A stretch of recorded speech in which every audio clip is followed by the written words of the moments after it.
ain't a damn sin. You okay? Oh, it's supposed to be cereal this morning. Not a big concern. Just a bit of difference in preparation time between cooking this mixture of raw meat and fat and pouring milk on cornflakes. Minutes. That I could have turned into some extra sleep. You can go back to sleep when the bacon's done. Well, thank you, Roger. You should wake me up when you know this sort of menu changes in the offing. You know I don't go to sleep easily. That's why I like that extra sleep time in the morning. I'm sorry, it was a sudden change. Forget it, forget it. I'm telling you to forget it. It just happens to be a shock to the system. Stayed up a little later than I would have. Butler's job is a job. Don't allow it to take over your life. It's a job like any other job. It's supposed to give you a life. You're gonna end up a butler. A butler! A butler till you wake up and finally you're a cook.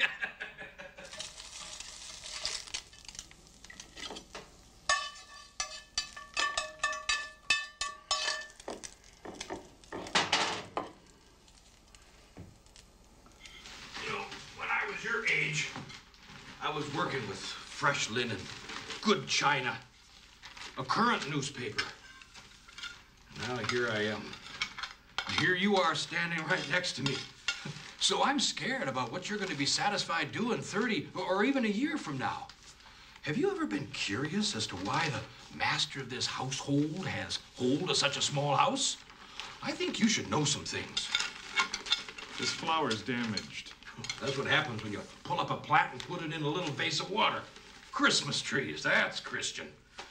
Anyway, to sum up, number one, being a butler is a job, it's not a life. And number two, being a butler here is a mistake. Number three, you're young. Mistakes can be fixed. I know. Could you get another flower from the garden, please? Sure. And one that's still alive? Got it. Kill a plant so the table looks good. Detail. Makes so much sense. And make sure it's not a borderline weed. I want a real flower.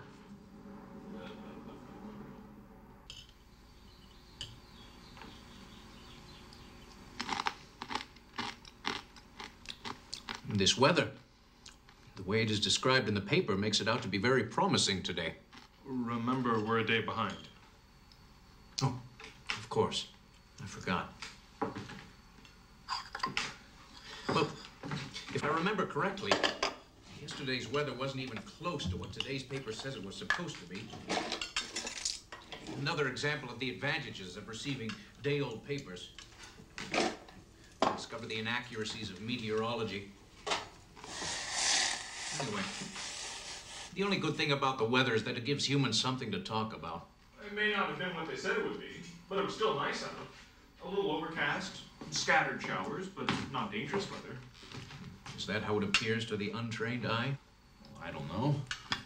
Spring's never been dangerous to you. Overall, you always seem to express a love for the season. It's the fall I love. All the colors. I've told you about the tree when I was a boy. Glowing sphere of fire on our front lawn until my father had it extinguished. An artist when it came to cutting his lawn. It was the one thing you wouldn't let the gardener touch. And there was a period when my father was obsessed with achieving perfectly straight lines. All the grass had to be going in the same direction. So after completing a strip, he would carry the lawnmower back before beginning the next. When you're that committed to a vision, a tree can become a very unwelcome adversary. Having to cut around it made a slight wave in his lines. Well, not more than a couple of feet or so. But he could see it. We got rid of the tree. It was one of the few things that my father and I did together. And do you remember me speaking of the drought?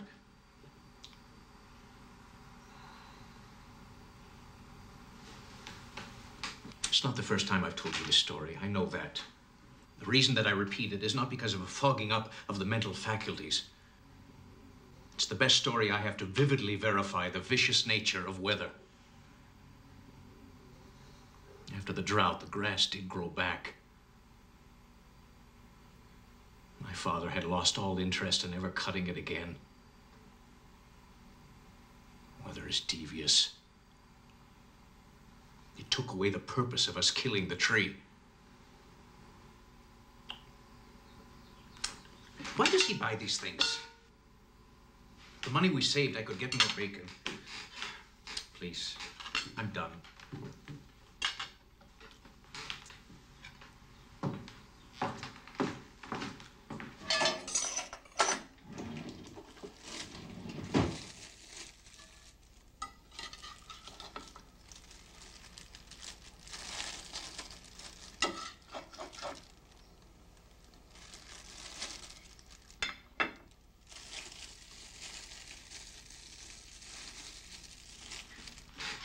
I scribbled down some thoughts last night before going to bed. Some revisions I thought might work in the invitation. Like we discussed? No. Wednesday night in my family has always been the night to entertain. Even when a holiday or birthday fell on a day that wasn't Wednesday, my father and mother would wait. A tradition which I think might be unique to only our family should not be dismissed. Now, time. If we're going to rethink the invitation, let's start by trying different adjustments of the time. 6:30? Let's make it 7:10. Well, I could make up several invitations, each with a different time. A multitude of variations today instead of one a week. No. For this week, stick with the 7:10. Next week, we'll try the 7:15. Do you need anything else? I can't think of anything.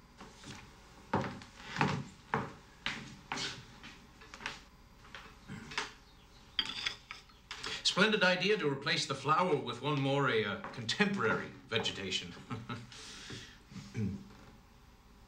That's all.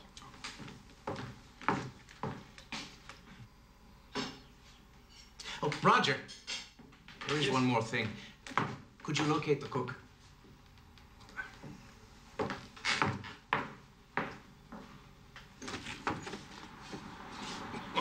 Feeling vindicated about the fresh flower? Guess everything you're doing has a purpose, does it? He needs to see you. Come on. Papa has to go. Dance for Papa once more. I'm not insane. It's called imagination. I know it's the wind and not the music in my head that moves the flowers. Geez, have you heard how much brie he expects me to buy? Not concerned about the rent. The rent is beneath him, but cheese is important. Could you talk a little softer? You know, since we moved here, since his money has dwindled to almost nothing, he's been pretending this house is some kind of mansion while I live in the garage. Brie, do you think we can afford such luxuries? What's next? Cows. Perhaps a small dairy operation where we can make our own exquisite brie.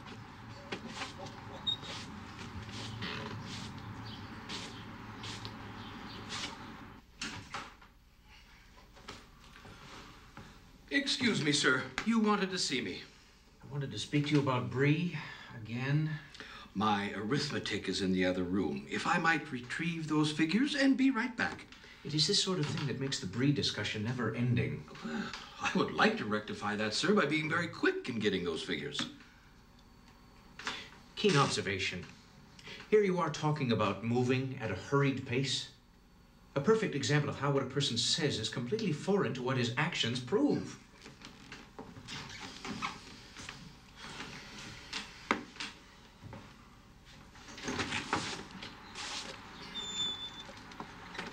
Pad and pen, please.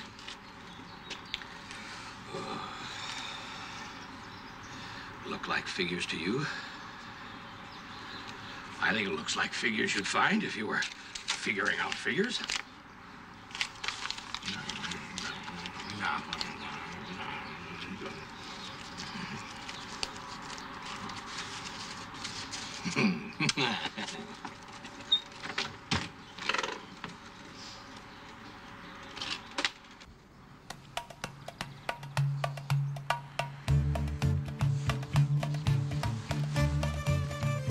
excuse me.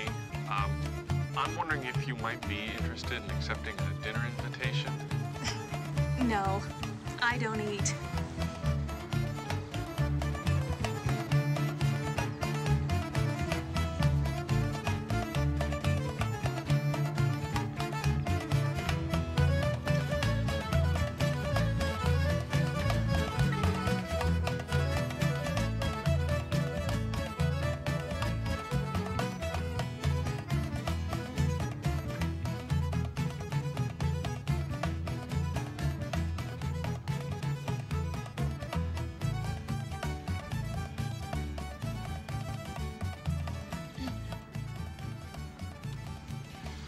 Oh, thanks.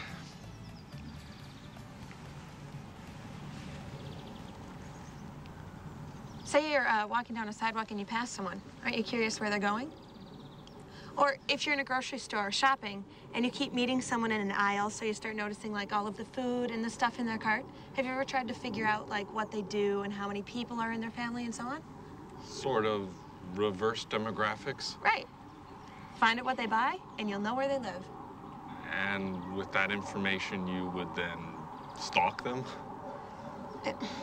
I hope you're not getting weirded out by me jabbering at you.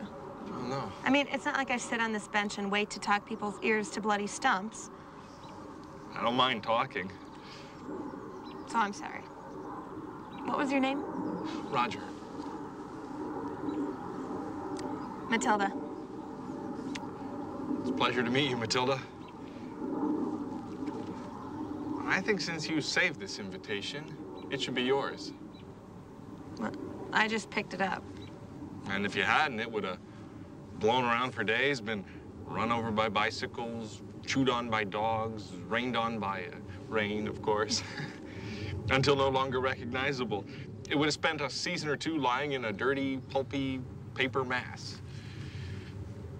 I don't mean this in a bad way, but you're the most emotional, well, no, maybe passionate's a better word, environmentalist I've ever met. There is a certain drama about it. The environment, that is. But I was thinking more of the invitation's fate. So you're serious? About the invitation? Yes. Really?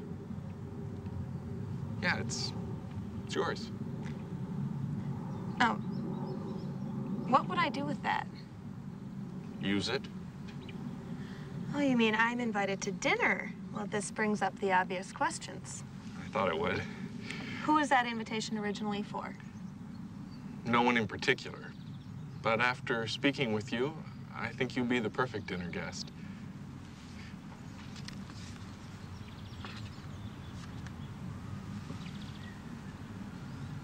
Why Wednesday? Wednesday's always been the night for entertaining. Well, count me in if Wednesday's always been the night for entertaining. That's great. Hold on. Not quite sure. All right. You seem harmless. Then you will accept the invitation? It's at 7:10 p.m. Yeah, I'll have the chauffeur pick you up at... Well, I guess I need to know where you live. Are you sure about this? Let me see. I'm an adult and I've made a decision, yes. Because, you know, I can provide references and letters from people. So you've been inviting a lot of women to dinner. Well... So all of a sudden, someone accepts your invitation and now you're a bit concerned, a bit nervous. Maybe you're thinking, what's wrong with this woman? What kind of a person would accept a dinner invitation from a total stranger in a park? Maybe this person is stranger than the person actually offering the invitation. It was a fleeting thought. Well, if the police hauled in about 6 or 7 fleeing thoughts and put them in a lineup, could you do a positive ID? The police can line up thoughts. No, not all in a row, but it's possible. No, no positive ID. Good. So, how long have you been inviting women to dinner? Oh, you see, the dinner invitation's not from me. I mean, I'm here, but it's from my employer, Mr. Henry Lee. This is interesting. Do I know him? Wait, don't say anything. Of course I don't know him. I have to admit, the strange classification is back in your court. But Now, I'm curious about this Henry Lee. He's a very kind man. Is he some friend of yours? Friend? Yeah, he's a friend. But he's also my employer. He's very shy, but wants to meet someone. And he's exhausted all other methods of meeting people? He's never really tried before. So he employs you to hand out invitations? This is more of a side thing. I'm first and foremost the butler. The butler? As in, the one who did it? Right. Well, do you have a nursing degree? Is this some kind of in-home care program? No, I'm a butler.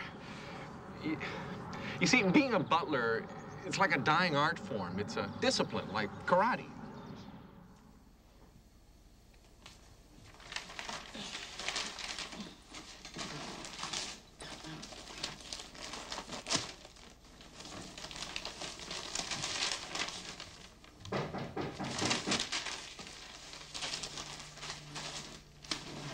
I was gonna give it back. I'm not done reading it. Roger. Hi, Fran. Is Wayne around? I think he's upstairs. Is Wayne upstairs? Roger? I think so. I didn't see him leave. I can go check. Oh, it's okay. I can. Oh, no. You already walked all the way over here. Least I can do is climb the stairs for you. Making such a walk. You're just lucky that your friend is usually around. Why don't you get Roger some coffee? Yeah. Roger, you want some coffee?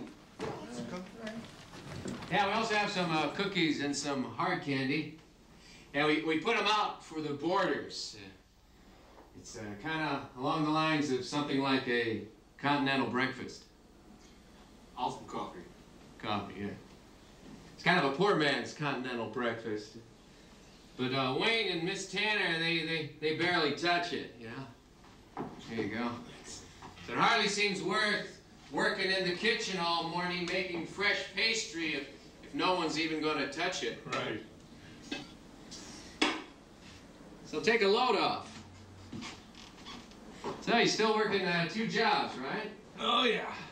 Yeah. Hey, you help out with an invalid, right? Live-in nurse? Yeah, that's a very demanding job. We do a little of that with Miss Tanner, you know. She's getting up there. She's almost 90, and she doesn't get around very well anymore. Actually, I'm a butler. He's a shut-in, though, right? It's more by choice. He'll be right down. Where's your cookie? Don't you want any cookies? Did you offer him any cookies? I gave him a cookie. I say, What about candy? Would you like some? Why didn't you offer him the candy? I'm We not got a real mind nice reader, candy. Just here you go. Huh? Little candy? Go ahead. Yeah. Good. Okay. So how's that poor man that you work for? Is he getting any better? Nursing is such a fulfilling job, especially that in-home care stuff. It must be rewarding knowing that you're helping someone remain independent. I was just telling Stan that what I do is, I'm not a nurse, I'm his butler. Oh, I see. Hey, Roger, what's up? Hi, Wayne. I thought you were passing out invitations. Well, someone accepted, so I came here. Can you give me a ride back to the house? Yeah, I'll go get my keys. Oh, a party, huh? That's got to be a big project for a butler. I'm having Wayne drive for us. He's going to act as a chauffeur for the evening. I didn't know he had a chauffeur's license. Well, I don't think you need one if it's just for one night. Yeah, I guess you wouldn't. I don't think you do. Is it a limo? No, it's a Chevy. It's a nice Chevy. Oh, yes, it is. Chevrolets are nice vehicles. Well, if you get pulled over in a Chevy, and if he's not wearing the hat or outfit, they'll never know the difference. For all they know, he's just driving. Right.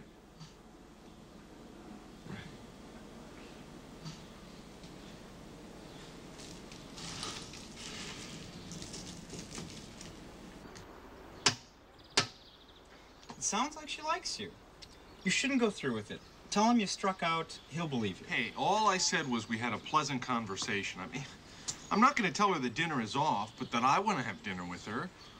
That would make everything I said seem like a lie. There's something there. If you have something in common, it's the jumping off point for a relationship.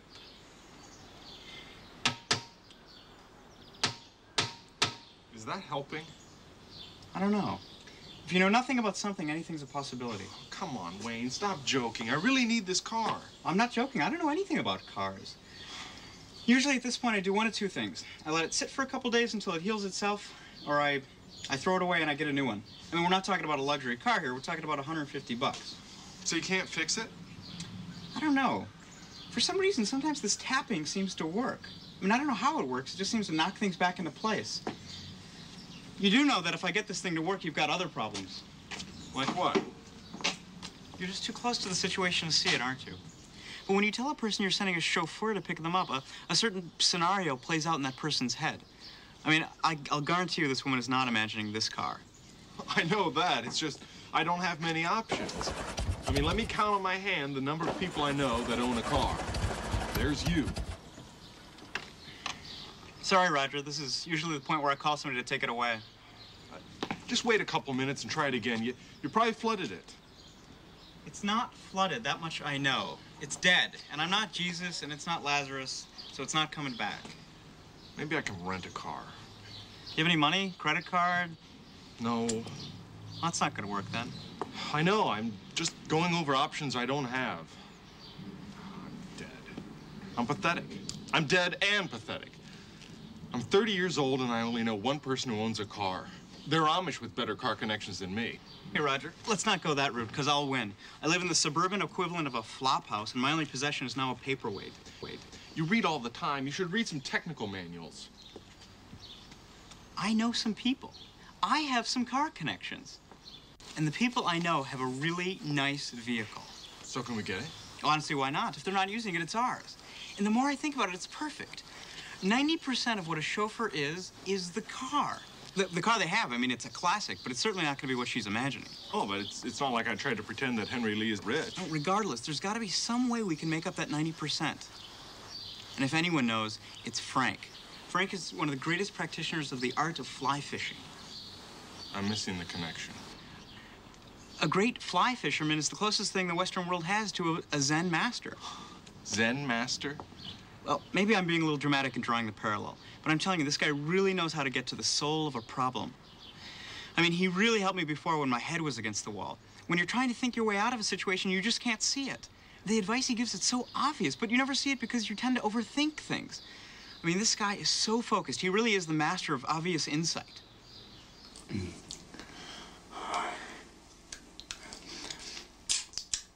Smile with gaping holes is an invitation to social ruin. Never mind, your dental problems are hereditary.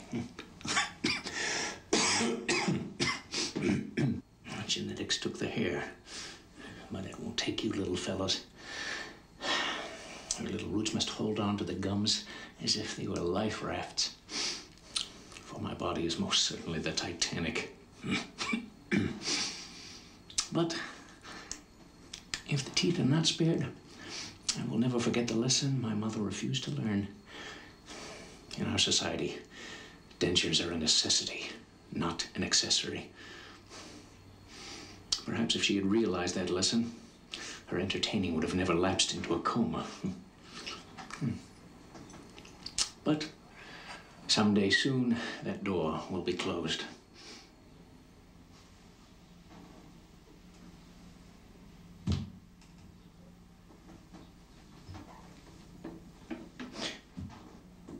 And a new one is opened.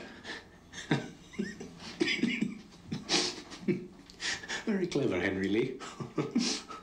Well, not really. The door was here, and the comment I've used before, it only seemed natural that I should combine the two to create a moment. Impressively, not your mother's. Entertaining.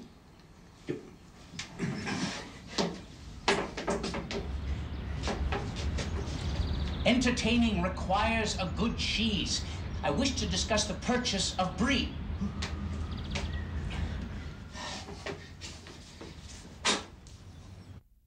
Do you go through periods of your life where everything seems to be breaking down? Breaking down? Well, I don't mean like your car or your toaster. I don't have a toaster. Toast is just dried bread.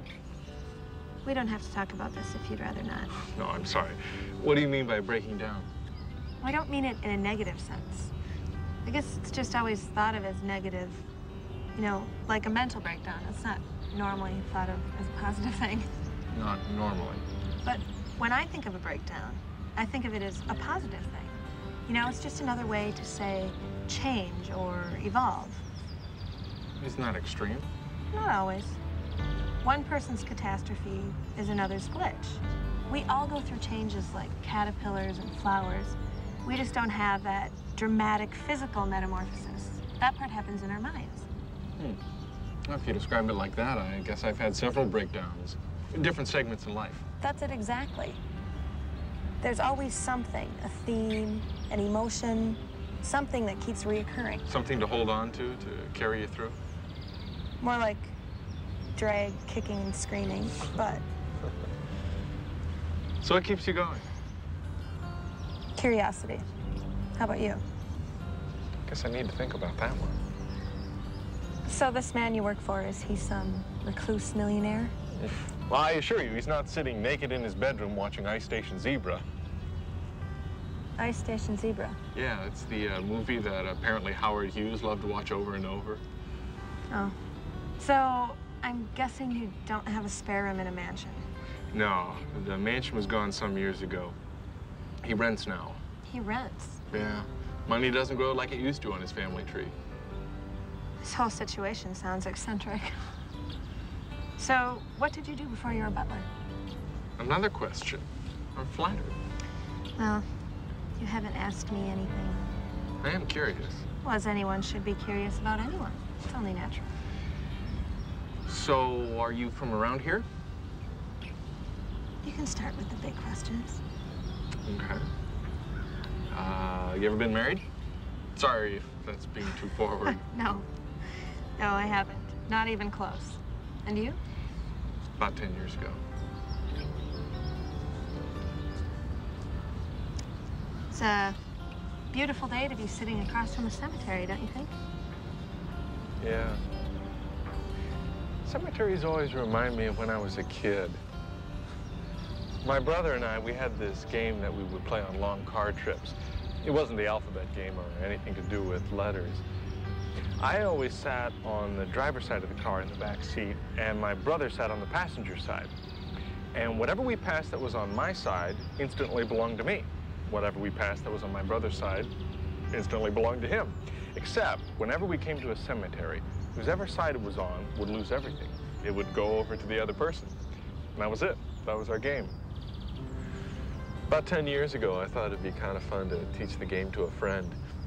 She was driving in. We were approaching a cemetery on her side. But just before we got to it, she took a left, keeping the cemetery on my side. I lost everything. An unprecedented move.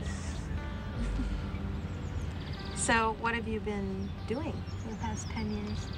Mostly traveling around, trying to keep away from cemeteries. One of my first memories of a cemetery is when I was about 7. My grandmother died. I remember at the funeral, my cousins were sitting in the pew behind me, and I turned around, and they were all bawling their eyes out. No problem. It's a funeral, my grandmother's. But I didn't cry. Later at my aunt's house, all 4 cousins cornered me in the cloakroom. It was like some major interrogation. Why weren't you crying? Didn't you care that Grandma died? Finally, my 12-year-old cousin said she just didn't understand. She's too young.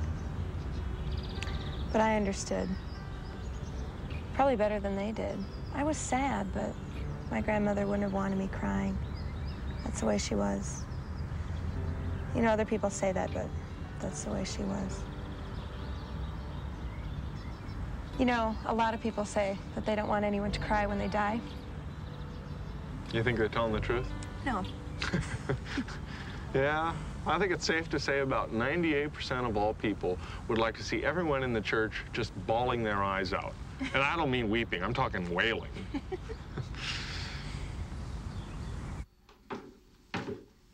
I've been trying to see the appeal of this. It seems just a tad on the morbid side. It's, for example, if you were to take this beauty, which is a woman, and say you weren't able to appreciate this beauty, this woman on her own terms. So you kill her, bring her into the house, and appreciate that beauty as long as it lasts, then throw her away. More than a few might call that criminal, somewhat twisted. You do realize your analogy sounds a bit twisted and somewhat criminal. Where's Henry Lee? Oh, I don't know. Oh, he's out in the garden. Outside? In the garden?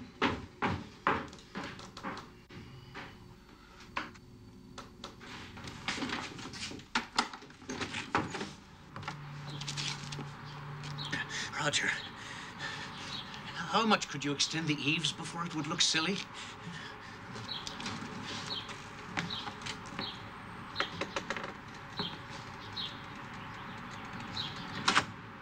There's so much to do before she arrives. Please, have a seat. I remember when my father used to entertain a young lady, soup was often served. There was a certain command my father had over the spoon which brought the whole soup-eating process up to a level of poetry. Watching my father eat soup used to mesmerize the young ladies. I believe I remember the technique. Is that too forward of me? We have several cans of tomato. No, it isn't. A rich, red tomato soup, ever so lightly dusted with pepper. Possible it might even spark a little conversation. It's a wise idea to keep a mental note of good conversation starters. Silent pauses are no less than normal when two people are brought together for the first time. Perhaps I could even use that fact as a topic of conversation. Have you conversed with her? Briefly. It might also help to think of conversation as being like sleep. I've observed, mainly just an opinion, sometimes there's a tendency, when placed in a situation where a person is unfamiliar to you, there's a tendency to overanalyze the inner workings of a conversation. And like sleep, when it's so heavily scrutinized, it's almost impossible to achieve it. What you're saying is I'm a verbal insomniac. Well, no, I don't think it's a disorder. Nevertheless, possibly, very valid. You're Matilda for a moment. Follow me.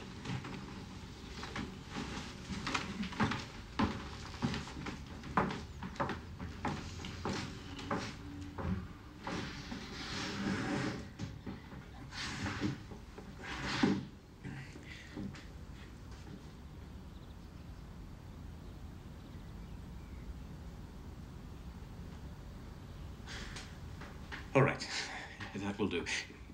It's good to practice lulls in conversation.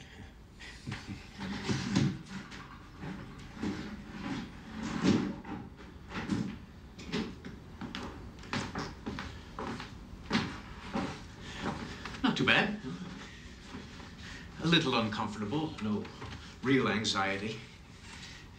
My father was perfection in this arena of one-on-one entertaining. And my mother, in her role as a hostess to large groups, they were a team. I do suffer from a disorder. It's not a disorder. Just think of it like dancing. Let her lead and you can follow. Considering I have 2 feet of the left persuasion, this analogy is not helping to solve a problem which your first analogy did so well in classifying. Well, all right. If you're worried about having nothing to say, let her do all the talking and you can just chime in with an occasional mm-hmm, yes, or I see every once in a while. Mm-hmm. Yes, I see.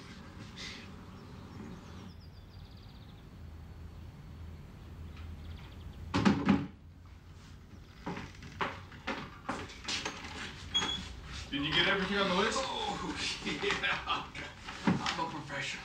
I got everything. So that's it.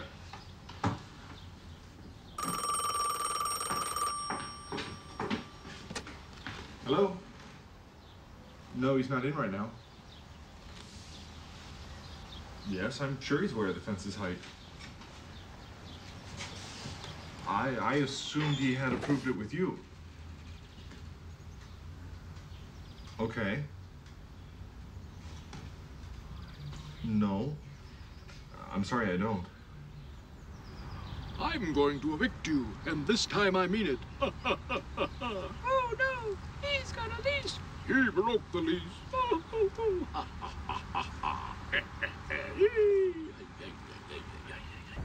So, how long have you been a butler? About 2 years. And does your boss also have a cook? Yeah, he's been there a long time. He's been there since before the money was gone.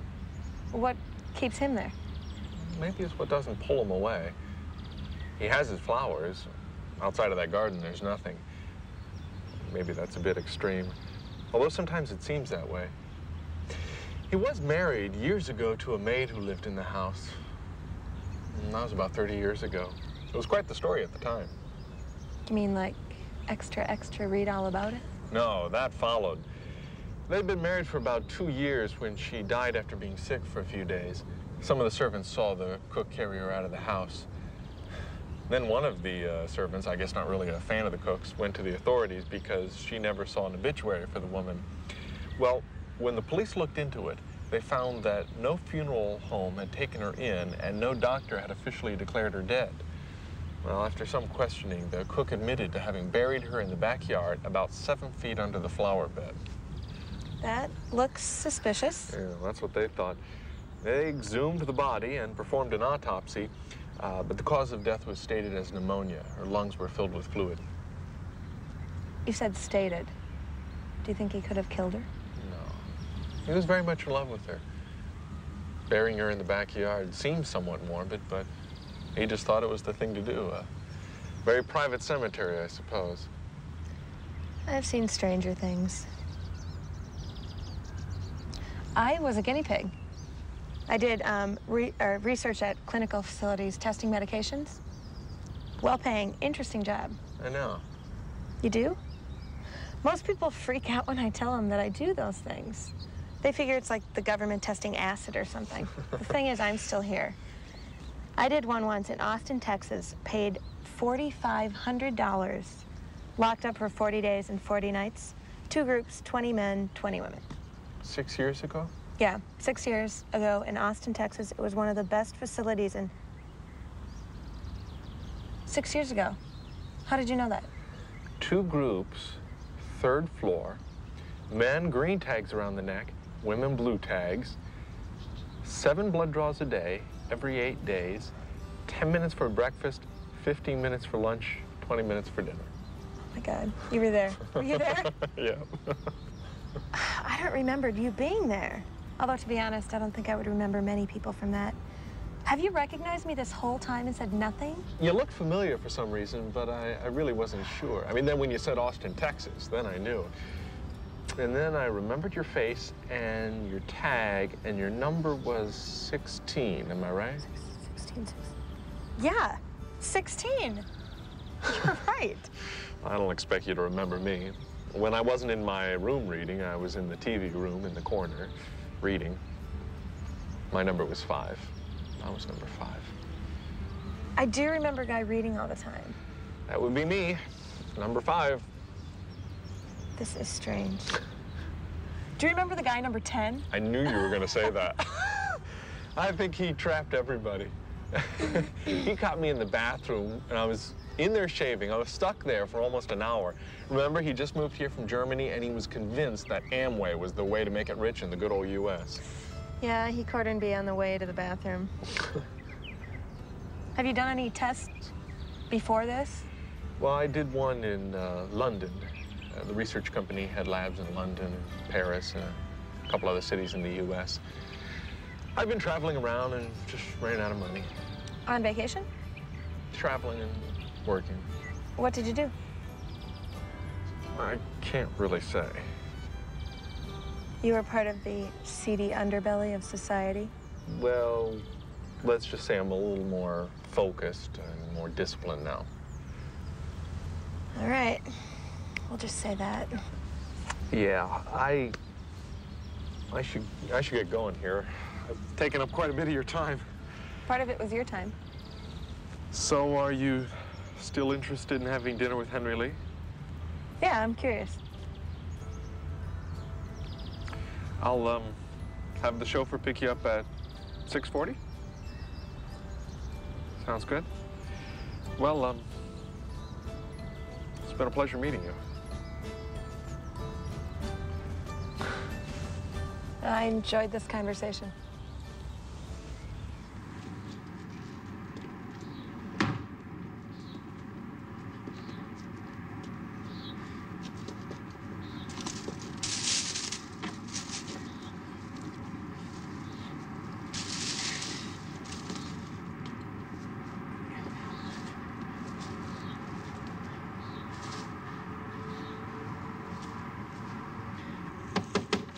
Are you clear on this?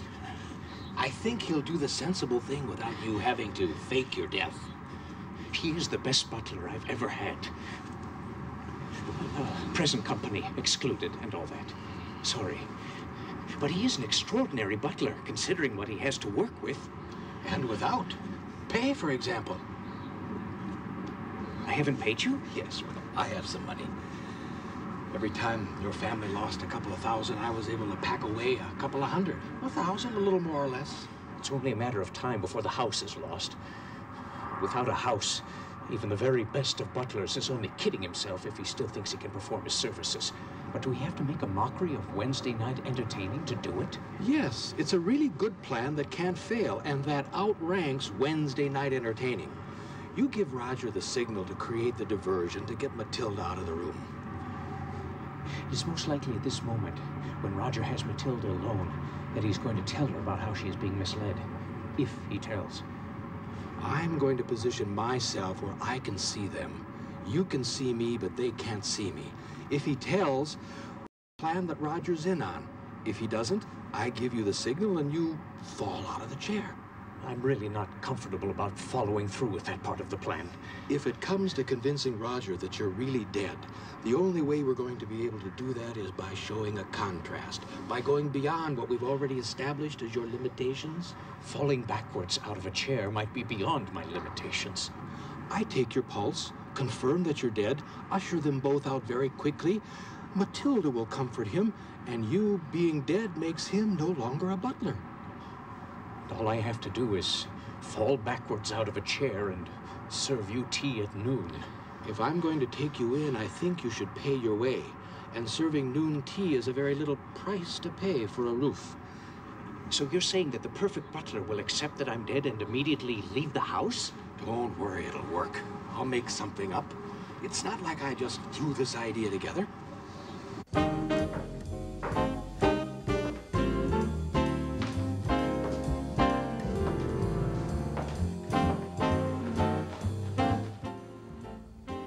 Sir? Did you say I've got a lot to learn? I needed to think. Placing myself in an uncomfortable setting speeds up the thinking process. Teach me tonight. Starting with the ABC of it. Roger, am I perceived as being strange? You're not the norm, but neither was Howard Hughes. Comparison with a man who in later years never cut his toenails. More a trait shared by father. My father had toenails that could punch holes in domestic beer cans. And impressive feet. See? Yes, I noticed. Entertaining means... My father and mother had so much more to offer. Both as a team and on their own with this sort of thing. I'm afraid that I'm just very strange. It is not exactly a talent.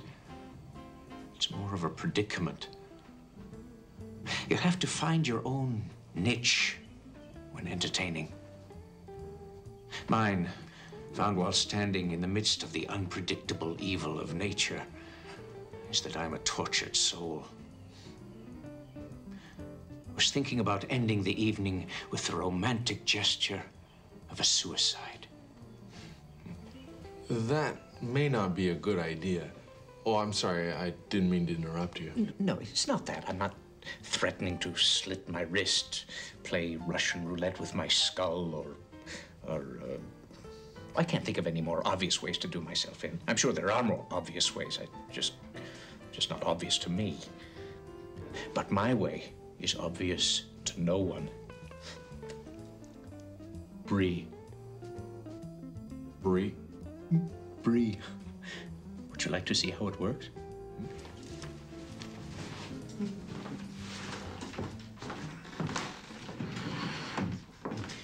Keep in mind, the whole time this is going on, there is Bree sitting in the middle of the table.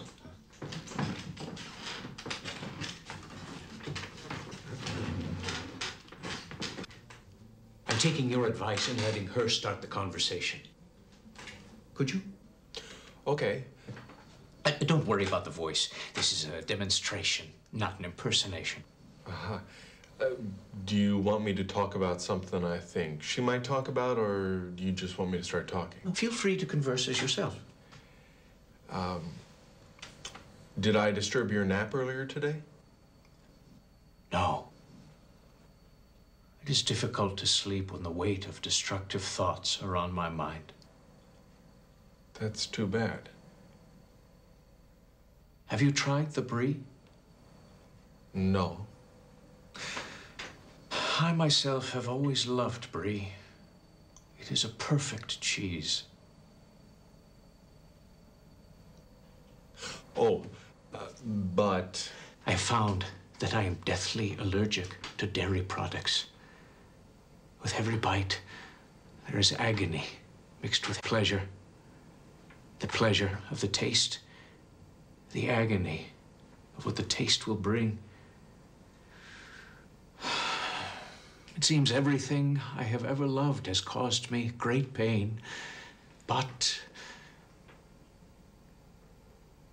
still, I endure.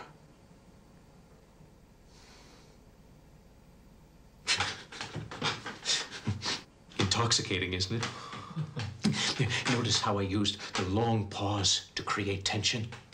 I learned the trick from my father. Once, he paused for 3 months. Some people called it a nervous breakdown. I saw it as ingenious. After 3 months, when he finally did speak, his first words were, "The leaves are falling from the trees. It must be fall." Well, not much of a sentence, more of an observation, but the pause gave it a life beyond itself. There's going to be more. This was only to give you a taste of the direction I'm leaning towards for tomorrow.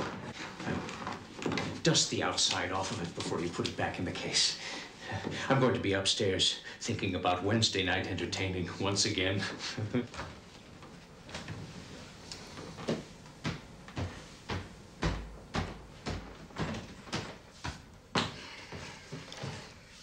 So you all sat in there? Nothing that can't wait till tomorrow. Oh, this whole suicide approach to entertaining. He hasn't talked to a woman in a long time. Any ideas on how to are tied up in his memory. And his memory is twisted. Well, Matilda doesn't spook easily. Well, that's because she was talking to you. What's there to be spooked about? I don't know. You wander around out there in the heat, looking for the impossible. It was your charm, your decency. I think that Henry Lee will find she's easy to talk to. I think he'll find she's entertaining.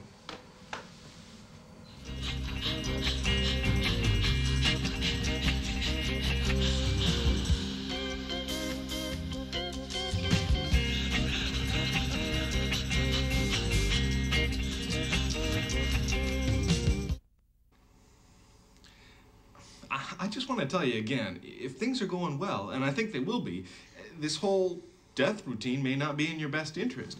If you're dead, you can't see her again. I want this to be unforgettable. As far as the falling has always been associated with pain. You have to forgive me if it takes a little preparation to get past that opinion I hold. But once I'm on the floor, it looks good. You look dead. It's what I would think if I were to come upon the scene. You know, you really stumbled onto something here. I mean, how many people die each year of powerfully extreme allergic reactions to cheese? An unexplored method of accidental death. Places you'd rather be, keep saying. How will you get where you wanna be? Now, Roger, perhaps you can redeem yourself by telling me how to get around this falling backwards phobia. From my understanding of it, collapsing happens at a real quick pace. We are going to do this? I mean, I should definitely write this in as part of the night's activities. I want to keep it spontaneous, improvisational. It's how we've always known real death to be. Father, mother. Yes, spontaneous. Well, when you're ready, you give me a secret signal or something, and I'll find a reason to get Matilda out of the room long enough for you to lie out on the floor. To find me in the aftermath of the collapse. That is Butler thinking that no cook would or could think of. What is the signal? Something simple.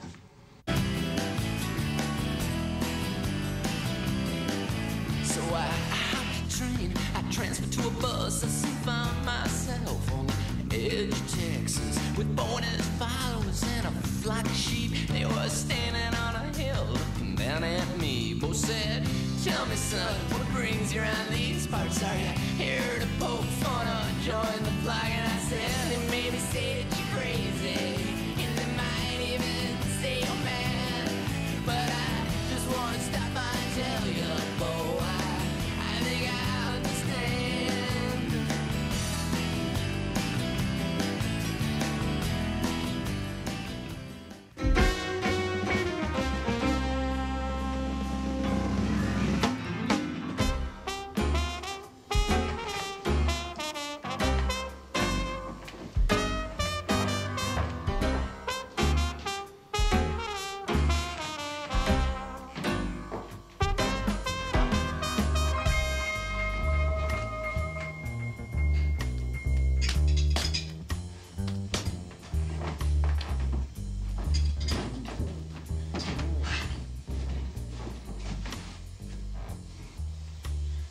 He got eyes that are ruby, just like red beans.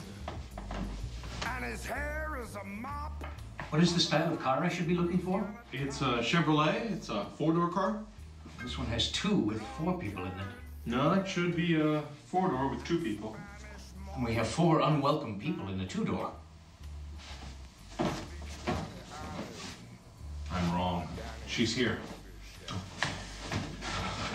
My God, Roger, that is inspirational work. A chauffeuring team. Don't go down by the river for Tuesday night.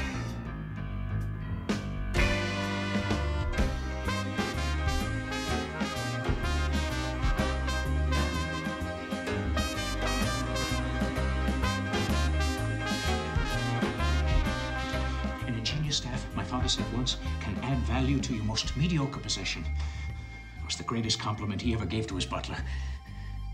And at the same time, the most insulting and disturbing thing he ever said about my mother. He leave a trail.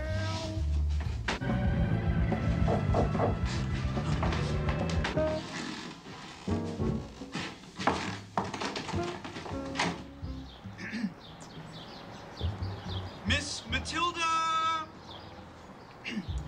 Matilda! I would like to introduce Matilda Tyburn. Hello. Would you like to sit down? Yes. Yes, I would.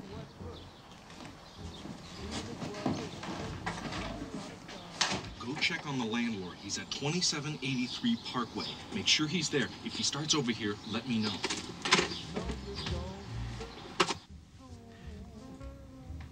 Would you like to drink something?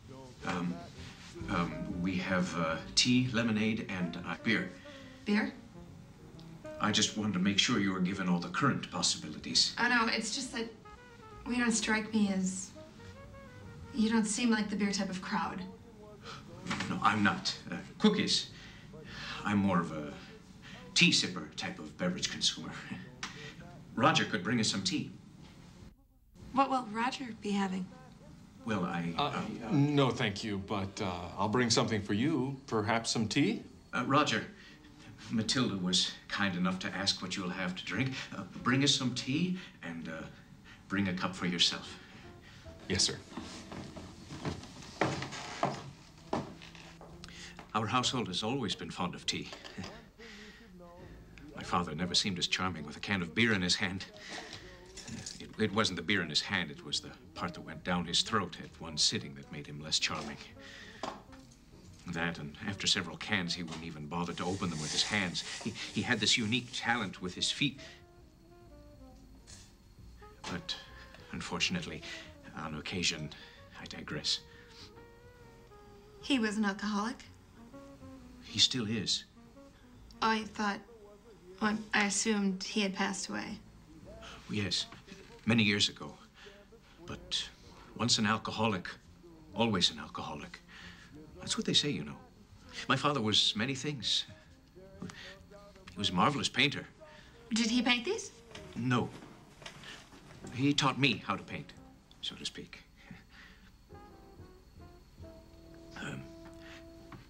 How is our conversation progressing? Fine. Did you paint these? Yes. Very nice. Can I see some other work?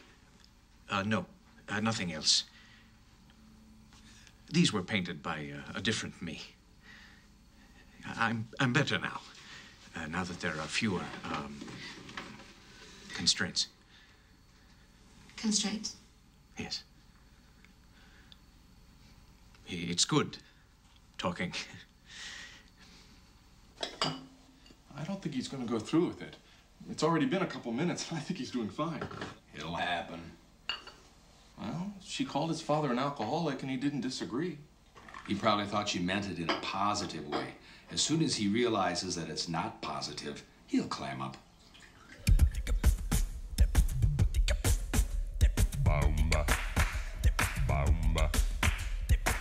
Lord save me from this bed of nail. Lord rest a weary head. Just save me from this dead end jail. Lord save me from the bed.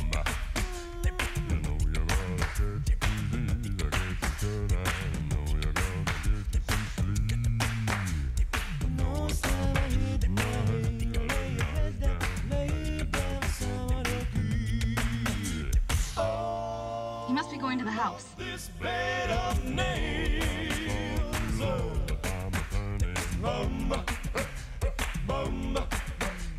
None of you paint the patches with a nice tin color. None of you got it sales combined. But this bed's way too down. Okay. He's getting away. I don't know if you guys noticed this, but we have a car, and he's not exactly wearing a goddamn jetpack. Well, maybe you should at least turn it on. You know, I get nervous in situations like this. You know, the tortoise and the hare. Egad. There ain't no use in hoping. You gotta just learn. No, I can't take your man, but I'm not You know you gotta get you some rest. You better knock off, better get your booty reclined. The sky's still sunny without money. Feel the woman while we do it. Rising in the east, shining on a beast. So don't mention they're setting on the west. The quiet's never silent. No. The silence never still. Just don't feel all that violence. You better just chill. I don't believe that nature is out to get me. I believe that nature believes that I am out to get it. So whenever I step out that door, nature does everything in its power to protect itself. Naturally, I don't leave the house in fear that nature might see this as an act of aggression. So I'm not the paranoid one. It has always been my position that if you're going to rationalize, tailor-make the slant so you fit comfortable in it. So you know there's nothing to be afraid of outside. Roger, you haven't touched your tea. I was once confined for 40 days. Inside or outside? Inside. Did you have a choice whether or not you could leave? I couldn't leave. A lock-up situation. Yeah. Very conducive to painting. Were you allowed to? Or did they have the, constraints? No. No constraints. What about you, Roger? Oh, tea's fine, thank you. Do you enjoy the rain? Yes. So does Roger. Don't you, Roger? Yes. Tell Matilda. She must know. Well, when it's sunny out, most people are happy and in the mood to do things. I just find when it's rainy and miserable out, I'm able to accomplish things. See? You'll have to speak with Roger at some length. Yes, I will. As far as the outside goes, it's not that I'm afraid of it. It's more of a point of view. Would you care for some brie? Thank you. It's just that I know very few people share my point of view. Excuse me. The landlord, he's on his way here. Thanks. Roger, would you care for some brie? No, thank you. You're welcome. How long have you lived in this neighborhood? Some years. Years plus years equal some years. You see? Some years. Your wit is classic. Why, thank you. I used to attend quite a few comedy shows when I was younger. That's before I was sent off to painting. Everything was so funny in those days. Everything just seemed to get funnier and funnier and funnier. Until one day it all got so funny I couldn't really take it. So I painted. Do you paint? Well, you must have a hobby. Let me guess. Tap dancing? No. Play piano? Play violin? No, no instruments. Oh, there must be something. Scuba diving. You mean, in the water? Yeah. It's a whole different world. No one else is around, and everything sort of floats by you in slow motion. And it's quiet. Sounds beautiful. Yes, it does. I would enjoy going someplace like that. Someplace where I wouldn't have to worry about breathing or serving tea at noon. There's nothing to worry about. If you want to go, let me know. I do. I do want to go. Excuse me. Look out the window. The landlord's out there looking at the fence. As soon as he gets up his weasel courage, he's gonna want to speak with Henry Lee.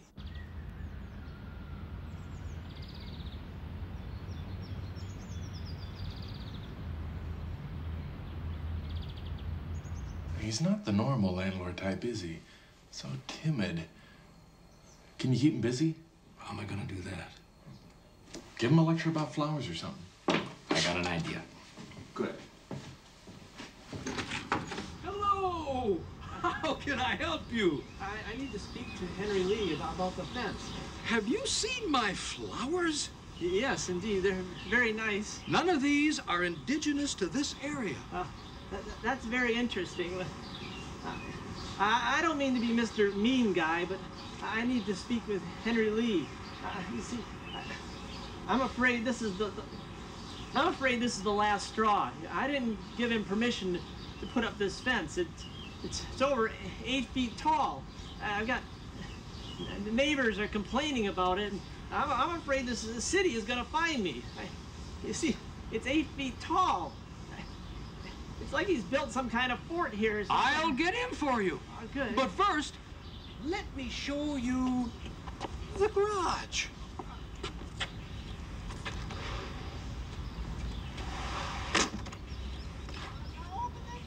You just have to wait in there until after Henry Lee's dinner engagement.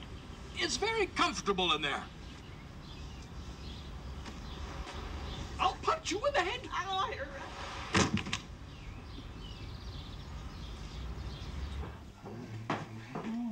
He said they should eat right away. Is the landlord gone? For a while. Here, let me do that. Go get 2 napkins and a pen. A pen? Yes, pen. I could call it a writing utensil, if that'll make you feel better when referring to it here in the kitchen.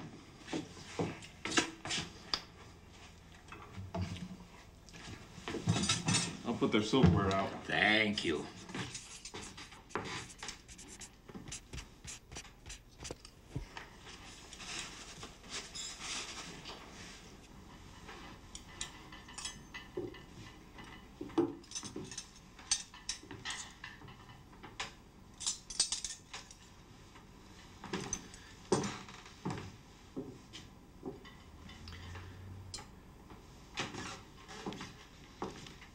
Here you are. For you, ma'am. And for you, sir. And your napkins, ma'am. Sir.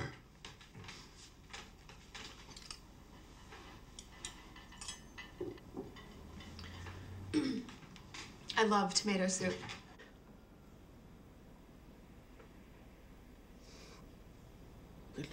Perhaps, Matilda, our soup could wait.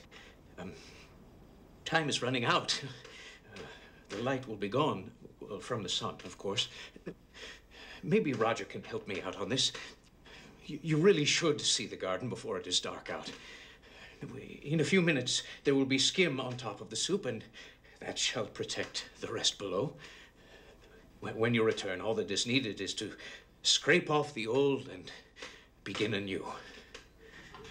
Sir, I could get the umbrella. No. I'm sorry. The anxiety gets more intense the closer to nightfall. I don't think the umbrella would work. I can always see the garden some other time. In the day, when your umbrella works. Well, thank you, but, really, who knows the next time I'll feel adventurous enough, even with the umbrella, to step out there. All right, then I'd love Roger to show it to me.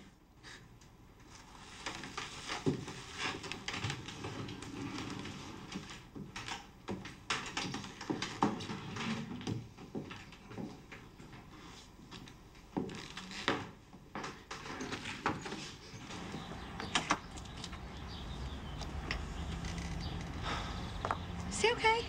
Yeah, he was having a good time. He really was. I want to thank you again for coming. Oh, thank you for thanking me. I had fun. I'm having fun. Maybe he just ran out of things to say. Henry Lee? I don't know. Well, that usually happens when he's uncomfortable. Some people ramble on, he just gets quiet. Although, to be honest, I'm not sure. You're the first person who's been over to the house since I've worked here. Maybe he just needs a chance to regroup.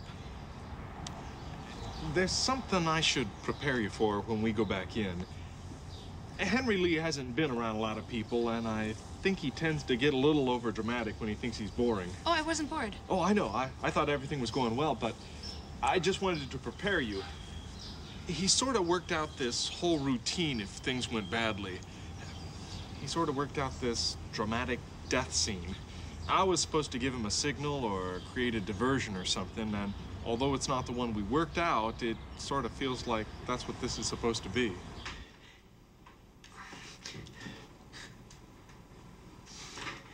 He's going to fake his own death. Well, he wants you to remember this evening, and his feeling is that this is the only way you would.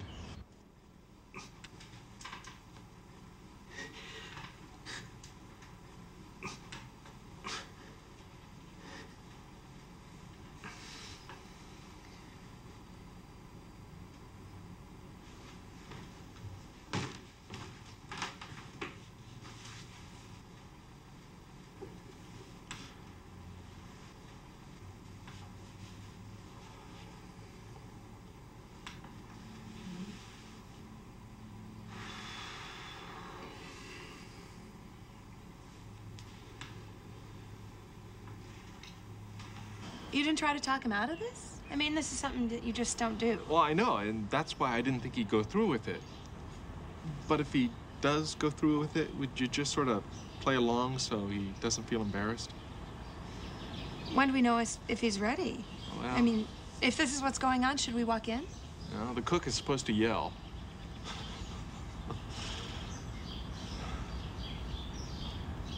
What if he did die? What would you do? I'm not sure. I don't know. But I'm not sure I've been at this long enough. I guess I'll just know when it's time to move on. Is this some kind of Catholic penance thing? Your sins are forgiven. Now do 3 Hail Marys and 5 to 10 as a butler.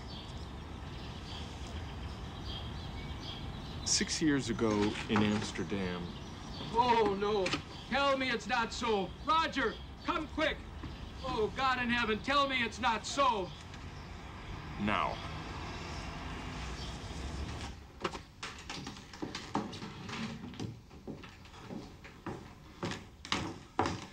He was just, and then he collapsed.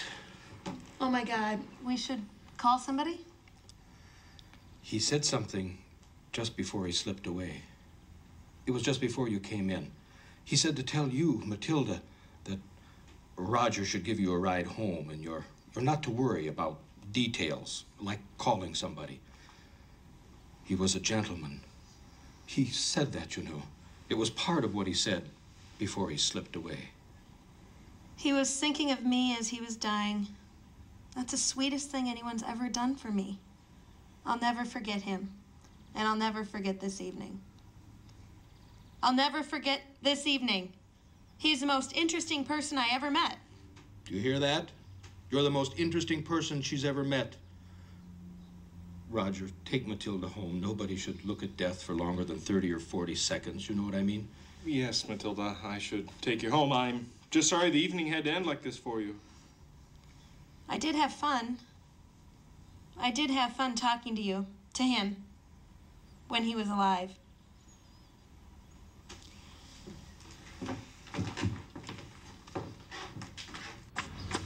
I don't think it sounded sincere. Under the circumstances, I thought you did pretty well. They were in a hurry to get us out of there. Well, my guess is he couldn't hold his breath any longer. He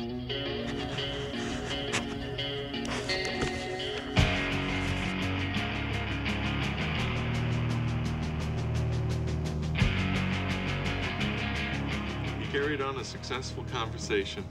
Who knows, next he may be going out in the evening. And does this mean things change for you?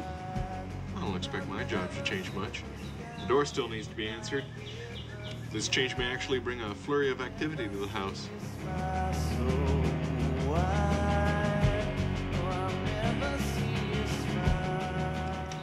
I was thinking about our conversation the other day. Don't you think there should be more separating a park from a cemetery than just a narrow road? Yeah, it's an awful fine line. I suppose. But what I was thinking about was how comfortable I felt talking to you. I felt the same way. And I can tell you that's not normal for me. You're just naturally adept at conversation.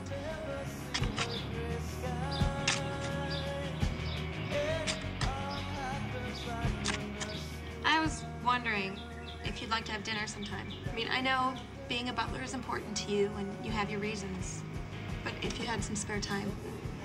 Yeah, that's kind of the thing. I really don't have any spare time.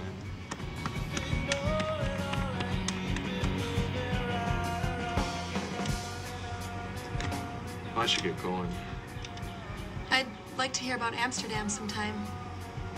If something breaks down or changes, you'll let me know? Yeah. Yeah, if something should change with Henry Lee's schedule, I'll let you know. But I don't expect anything to change anytime soon.